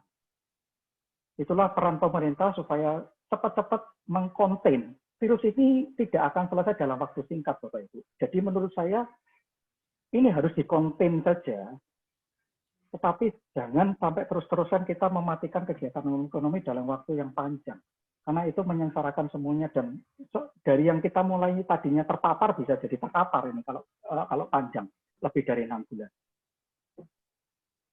Mari kita sama-sama desak pemerintah daerah di tempat masing-masing, bupati, wali kota, sama-sama kita berupaya. Memang ini adalah masa-masa di mana kita berpartisipasi secara utuh, tidak mengesampingkan segala perbedaan, kita sama-sama berjalan satu kata.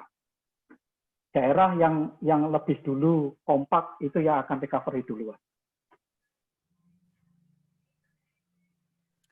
Oke, Pak, ini ada input dari Pak Rudi Edwin.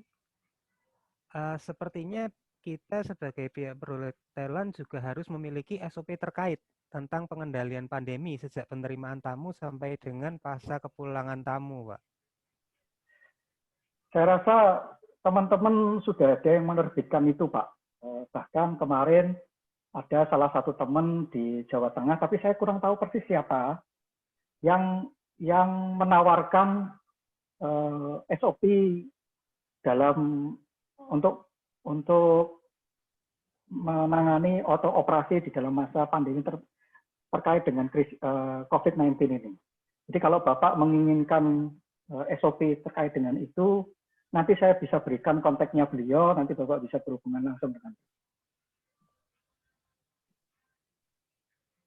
Oke, Pak. Ini ada pertanyaan yang berkaitan dengan human resource. Bagaimana memotivasi karyawan yang mulai kurang termotivasi karena gaji yang terpotong, service charge yang tidak bisa dibayarkan, dan lain-lainnya sebagai kebijakan perusahaan? Tidak ada jalan yang lain selain general manajernya berbicara langsung, berhubungan langsung, face to face, gunakan teknologi yang ada melalui meeting seperti ini atau apapun, memberikan semangat, memberikan motivasi, terus memberikan harapan. Karena satu-satunya senjata yang menurut saya bisa mengalahkan ketakutan, kekhawatiran, dan keputusasaan adalah harapan. Dan ini adalah tugas pemimpin untuk terus memberikan harapan kepada semua stafnya.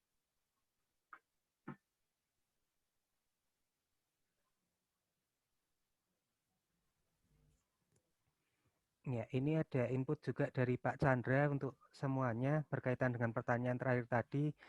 Mungkin bisa ajak mereka jualan bareng-bareng, bikin WA grup jualan. Dibuka aja mute-nya, nggak apa-apa untuk disampaikan, nggak masalah, Mas Mesa.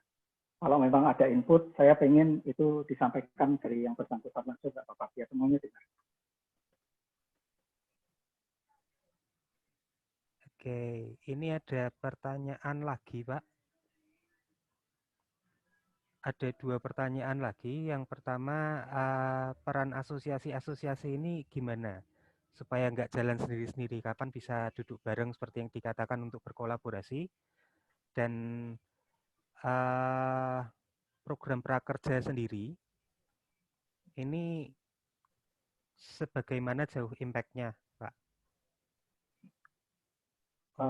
Dari mana ya pertanyaannya? Dan daily worker terutama.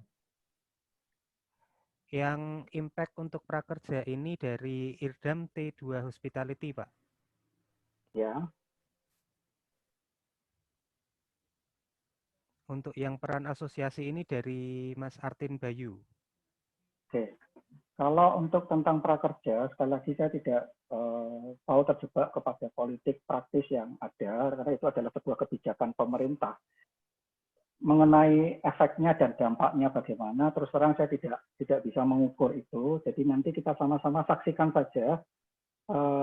Tahap 1 sepertinya sudah mulai dibagikan. Kemarin ada pemberitahuan sejumlah uang 600.000 sudah masuk ke rekening BRI atau BNI di masing-masing orang yang sudah mendaftar. Dampaknya seperti apa? Saya tidak punya kewenangan untuk mengomentari itu seperti apa. Gitu ya. Tolong bisa dipahami. Yang kedua tentang peran asosiasi PHRI terutama, kalau di Jawa Tengah, PHRI cukup berperan sangat baik. Bekerja sama dengan pemerintah kota, saat ini kalau saya tidak salah, sudah 2 kali membagi paket sembako kepada karyawan-karyawan hotel, terutama staf, rank and file yang terdampak dari COVID. Jadi prosesnya adalah PHRI menjadi jembatan bridging bagi pemerintah sampai kepada industri dari masing-masing hotel. Dan itu sudah dilakukan dengan sangat baik. Kita perlu apresiasi kalau masalah besaran, besar kecilnya, dan itu semua relatif tergantung pada kemampuan daerah masing-masing, saya rasa. Tapi PRI Jawa Tengah cukup baik. Kalau memang di antara Bapak Ibu di daerah yang lain belum digalakkan, monggo mungkin bisa sama-sama merapat di asosiasi, di PRI, atau di IHCM, atau dimanapun, untuk menghubungi pemerintah daerah, pemerintah kota terkait.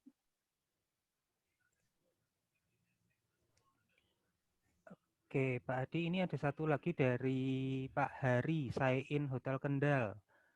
Untuk proses recovery nanti sampai 2021, apa kita perlu renewal atau pembaruan market segment atau remapping kembali? Dan apa perlu kita rubah program kerja kita lagi? Saya rasa Bapak mesti building business plan starting from the scratch. Jadi mulai dari nol dan jangan melihat bisnis plan yang sudah pernah dibuat tahun-tahun sebelumnya. Karena kondisinya sama sekali berbeda. Jadi pikirkan apa yang bisa didapat dalam webinar pada pagi hari ini dan terapkan di hotel Bapak, kira-kira mana yang bisa dilakukan, insight-insight apa yang sudah bisa diterima dan bisa diterapkan langsung di dalam menyusun strategi di kemudian hari. Oke, Pak. Satu lagi dari Syalvan Husnika. Sampai sejauh mana kita bisa menyesuaikan policy yang berkenaan dengan jam kerja karyawan? Jika ternyata recovery-nya berbentuk L-shape. Karena saat krisis ini ada hotel yang sampai 15 hari unpaid leave, bahkan kerja 24 jam dan menginap di hotel. Saya tidak bisa berkomentar terhadap kebijakan hotel masing-masing, Pak. Menurut saya, setiap hotel memiliki polisinya masing-masing, memiliki strateginya masing-masing, memiliki caranya masing-masing, tergantung pada keadaan hotel itu. Dan tentunya itu adalah sebuah diskusi, sebuah pemahaman antara owner dengan GM, baik dengan tim manajemen dan seluruh karyawan, untuk mencari solusi yang terbaik. Jadi tidak ada rumus pasti bagaimana untuk survive di tahun 2020. Tolong manfaatkan saja apa yang bisa Bapak dapat pada webinar ini untuk diaplikasikan. Lebih baik kita fokus kepada apa yang bisa dilakukan, bukan pada apa yang tidak bisa dilakukan.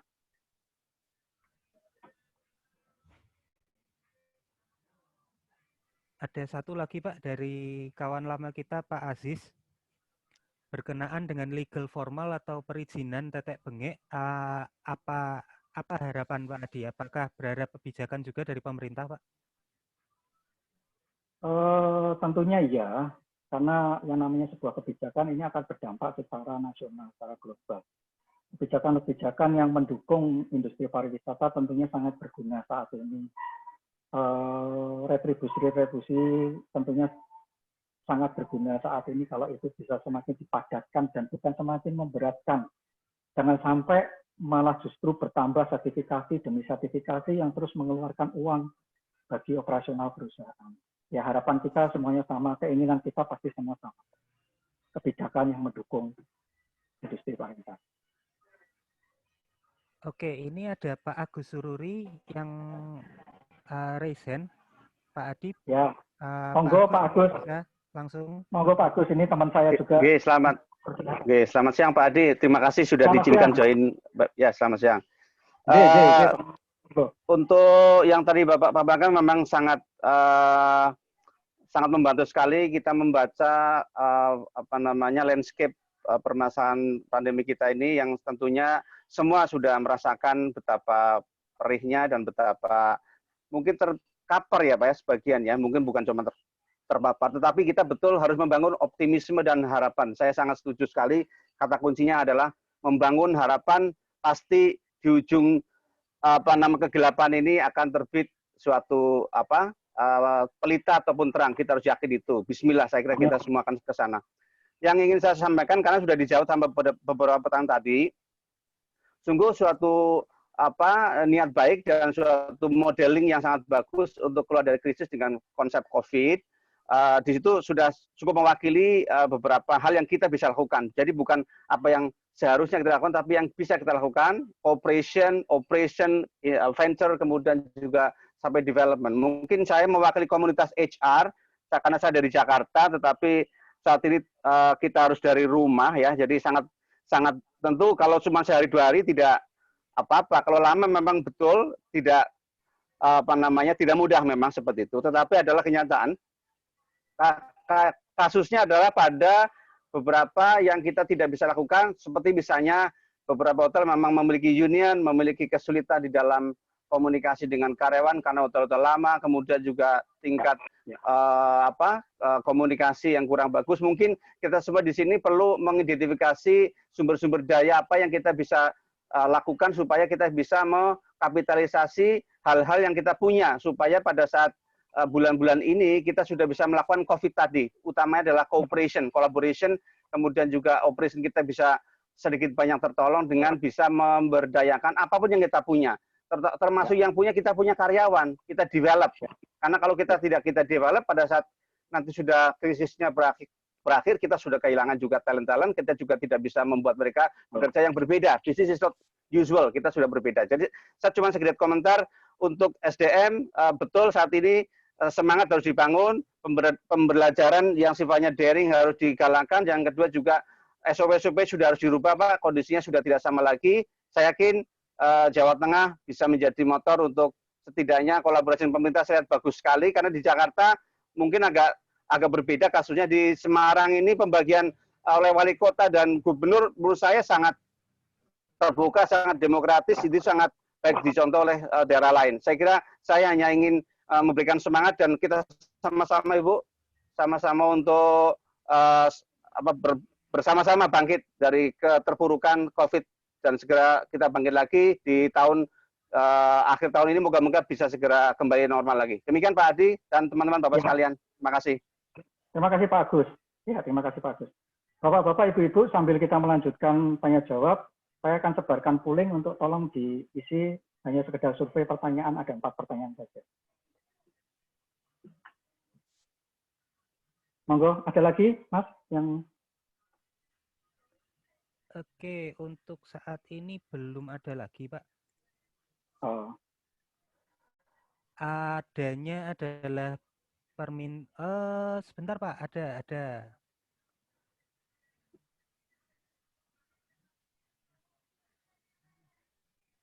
Mana yang mesti kita fokus, Mbak? Efisiensi biaya, seperti unpaid leave karyawan, atau fokus mencari peluang pendapatan yang lain? Dari Pak Eboni, Pak Tangkas Eboni. Tergantung kepada Bapak tadi terletak di dalam kuadran yang mana hotel Bapak. Jadi kalau kuadran Bapak masih ada revenue yang surplus, yang Bapak berada di kuadran 1 dan kuadran kedua, dilihat dari income statement tadi, mungkin Bapak bisa fokus kepada yang namanya pendapatan. Tetapi kalau Bapak terletak pada kuadran kedua dan ketiga dan keempat, Bapak mungkin harus lari ke yang namanya fokus kepada efisiensi cost ya.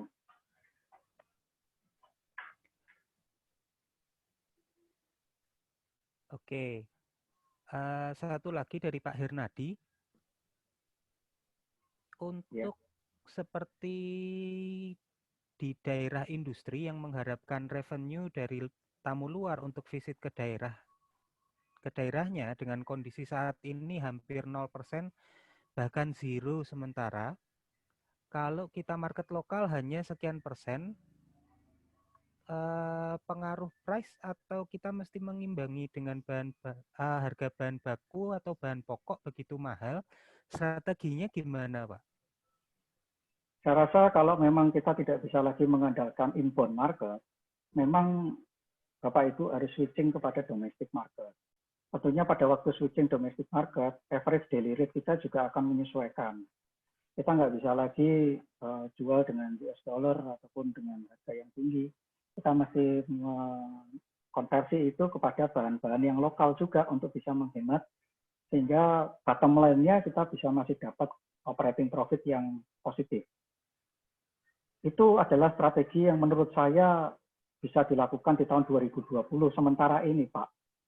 Sambil coba Bapak Ibu menyiasati dan melihat-lihat peluang, karena tadi China dan India adalah dua negara yang GDP-nya positif di tahun 2020. Kalau itu memungkinkan, Bapak Ibu bisa sasar ke sana.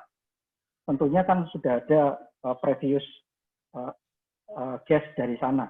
Nah itu bisa dicoba saja. Tapi bottom line-nya kita mesti mulai dari domestic market dan sesuaikan semua operasinya di sana.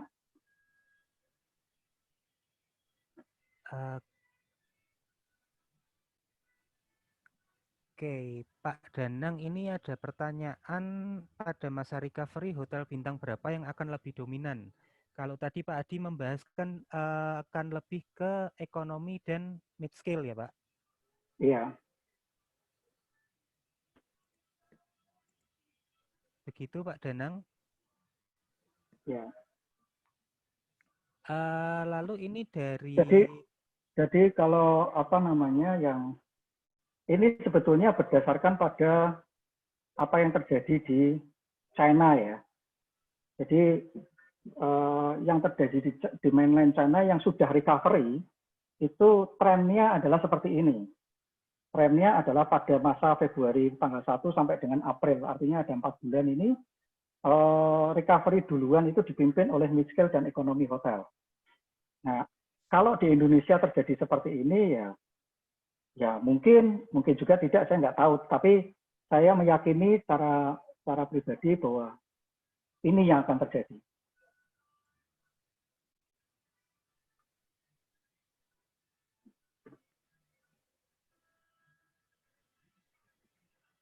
Baik. Oke. Pak Dudi, ini mungkin bisa disampaikan langsung Pak, yang Bapak tuliskan di grup chatnya. Monggo Pak, disampaikan ke kita semua.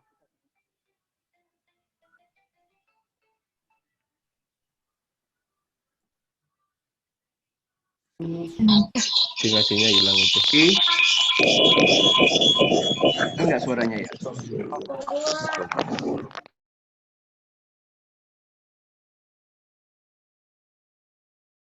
Halo, selamat pagi. Pak Dudi, ya.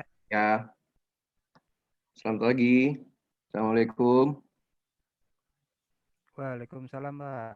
Oke, saya ikut nimbrung ya, boleh ya?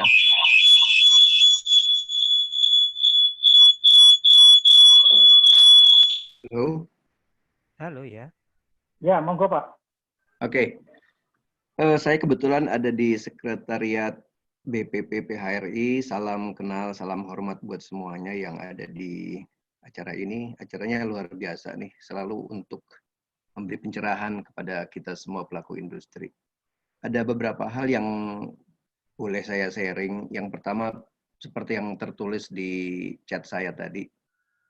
Saya memaknai bahwa hotel ini akomodasi adalah salah satu elemen dari ekosistem besar pariwisata nasional yang dampaknya multiplier efek luar biasa. Gitu Mas Adi. Betul, betul. UKM tergantung kita, logistik tergantung kita juga, ya, pasar kita besar. Ya, sehingga ketika kita macet, yang lain juga terasa juga macet gitu kan. Ya. Transportasi pun juga. Jadi tadi yang disebut COVID dilawan dengan COVID, menarik nih permainan kata-katanya. Jadi kolaborasi itu adalah yang pertama ya, Mas Adi. Di situ kita ada kolaborasi, kita koordinasi, dan kita berkomunikasi satu sama lain. Nah, kebetulan kami di PHRI Pusat juga berkoordinasi, berkolaborasi, berkomunikasi dengan kurang lebih ada 20 asosiasi pariwisata nasional. Kita ada forum dipimpin Pak Haryadi Sukamdhani adalah Visit Wonderful Indonesia. Mungkin pernah mendengar itu, Mas Adi. Ya. Ya, forum ini adalah mencoba mengkolaborasikan bagaimana kepentingan-kepentingan para pelaku pariwisata untuk bisa mencapai target-target masing-masing, tetapi dikolaborasikan atau diintegrasikan dalam sebuah program yang bisa bersama, disupport juga oleh kementerian. Harapannya demikian, itu sudah berjalan sejak 2018. Jadi saya juga berpikir dan mengusulkan lebih baik dua hal. Yang pertama, saya mengundang teman-teman yang belum tergabung sebagai anggota PHRI, monggo silahkan bergabung, karena banyak sekali informasi yang kami butuhkan dan mungkin juga teman-teman butuhkan, karena kita satu sama lain harus saling berkomunikasi nih, apa informasi yang ada. Menarik tadi bahwa ada 30% di beberapa daerah ya Mas Adi, ya memang itu kita mendapatkan data itu belum seragam semuanya, tapi menarik bahwa mereka hotel yang tadi bintang kelas 1-2 ya kira-kira ya, masih bisa menampung, itu luar biasa. Jadi masih ada daya hidup yang bisa dijadikan sebuah benchmark buat yang lain. Tetapi bagaimana dengan bintang-bintang yang lain, tentunya kondisinya agak berbeda. Yang pertama tadi, kami mengundang untuk berkolaborasi dan bergabung di PHRI untuk kita sama-sama saling menginformasikan, terutama teman-teman di daerah. Banyak sekali teman-teman pengurus kami di daerah yang merasa tidak mempunyai member. Karena memang kadang-kadang, ya itu tadi, keberadaan PHRI selalu menjadi pertanyaan, apa sih manfaatnya? Nah, pada saat hari ini, kami ingin sampaikan, disinilah kami punya peran. Kami ditanya oleh hampir seluruh kementerian mengenai tenaga kerja, mengenai prakerja, mengenai keuangan, OJK. Mau tidak mau, kami harus menggather seluruh data. Ya, sampai saat ini kami selalu, ketua kami terutama di sini dan pengurus-pengurus lain selalu diminta pandangan dan kondisi yang terjadi di lapangan. Ya, kami sudah mendapatkan data yang kami himpun sejak akhir Maret ya, sampai akhir April ini, luar biasa, dan ini sebagai masukan kepada pemerintah. Nah, itu hanya bisa terjadi ketika kolaborasi, komunikasi, kita bisa bangun bersama. Jadi saya sepakat yang Mas Adi tadi, kolaborasi. Jadi kolaborasi internal kita adalah seluruh pelaku akomodasi, lalu kemudian kolaborasi eksternal. Karena kita tidak bisa menunggu penghuni hotel datang. Kita berkolaborasi dengan teman-teman dari Asita, berkolaborasi dengan teman-teman dari pelaku industri yang lain, penerbangan. Kita berkomunikasi terus dengan mereka. Bagaimana bisa mencapai tingkat okupansi yang tinggi, tentunya juga aliran datangnya adalah dari mereka. Siapa yang dari penerbangan datang, itulah potensi yang bisa kita terima sebagai penghuni-penghuni hotel kita. Jadi setelah kita melakukan kolaborasi internal,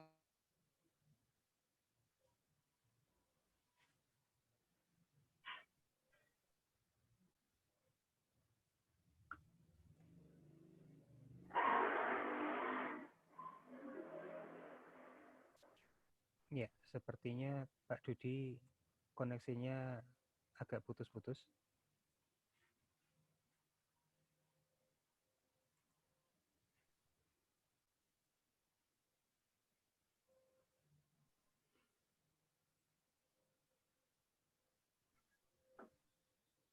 Halo, Pak Dudi. Pak Dudi. Mungkin koneksinya terputus, Pak. Ya.